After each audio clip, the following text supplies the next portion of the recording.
Hello everyone and welcome back to Causes Gaming.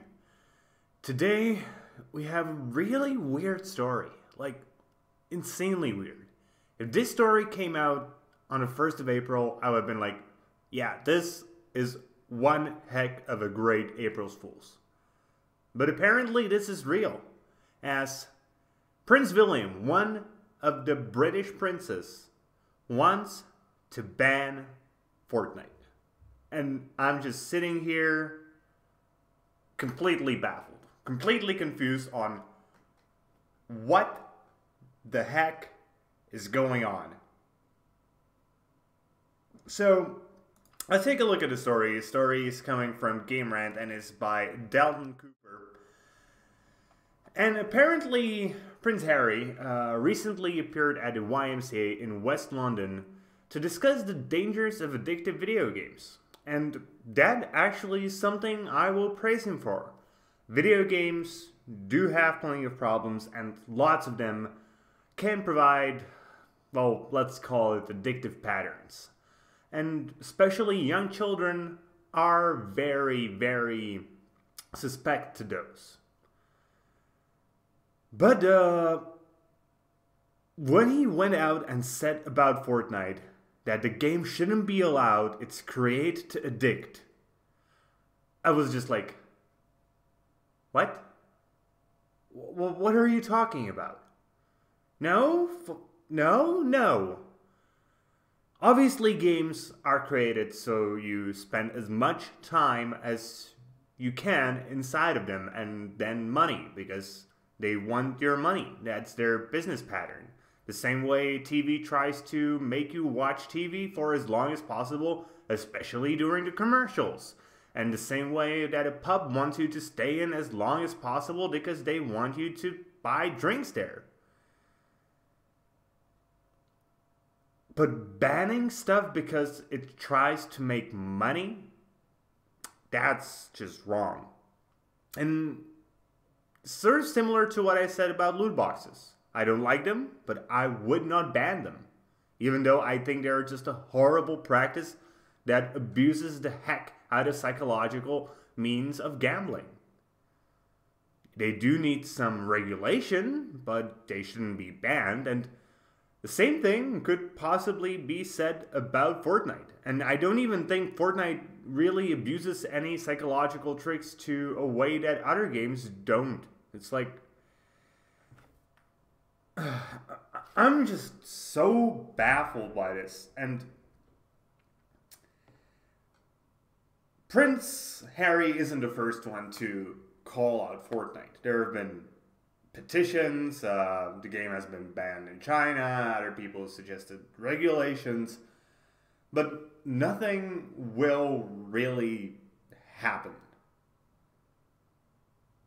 The main reason why kids get addicted to Fortnite, or any other game for that matter, are some other issues. It's whether their parents are not giving them enough attention, or perhaps they're giving them too much freedom. There's always a solution somewhere in the family. Rarely it's the case of the game just being designed to be addictive. And honestly, with the amount of people playing Fortnite, it would have been a major miracle if the game was not actually addicting to some. So the real question is, how do we help those who are actually addicted?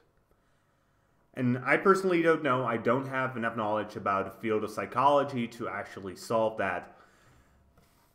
But perhaps some sort of health clinics could help. Perhaps something along the lines of limiting these people's amount of time they can play, or any other regulation could help. But mostly, it's likely just an issue of a need for regulation inside of the family or inside of the friend circle of these people. I, as a teacher, see kids talking about Fortnite very, very often. But I don't really think any of them are addicted. And I personally don't think I've ever been addicted to a game either. It's all about finding that ideal ground where you can enjoy your time playing, but you are still okay at doing your responsibilities. And finding that place is obviously hard. And sometimes you need help with that. And promoting people getting that help, being able to ask for that help, and just not being afraid to acknowledge the fact that they may be addicted to a video game is something that needs to be done. But banning the game, no, that's just dumb. And hopefully a Fortnite ban is something that's not really gonna happen, because the game is way too popular and the game doesn't really have anything that would be bannable under current laws in the UK or America, in the European Union, or anywhere else in the world, apart from China, because China is weird. So let's just hope that it never comes to that, but we're just banning games because we think they are bad. Whenever we come to that point, we lost the true way. Okay, so that's it for this story. Now let's take a look at a few interesting games for today on Steam, starting with a game called Superland. And apparently this game is a mix between Portal, Zelda, and Metroid, which seems just super weird. So this thing is available on Steam right now if you want to. Obviously, as you can see from the trailer, it has a gigantic, quote-unquote, world size, only 9 meters squared, because you're playing as this little tiny thing exploring. It sort of reminds me of the Lego movie, to be honest, where there was a kid just, imagining stories. But yeah, this thing actually looks really cool. Seems to be getting very positive responses. 99% of the responses are positive, and it's available for just $13.39 right now. $19.99 regularly, and there is also a demo version available. So if you want to try it out, I suggest you at least give the demo a try, and if you like it, then maybe buy the full game. The second game for today is a battle royale game, but with an actually interesting twist for once. The game in question is called Not My Car. It's going to be coming out sometime later today. Let me actually check if it has come out in the meantime. No, it has, and it's a free-to-play game with cars instead of players. And honestly, a battle royale car shooter game sounds sort of amazing.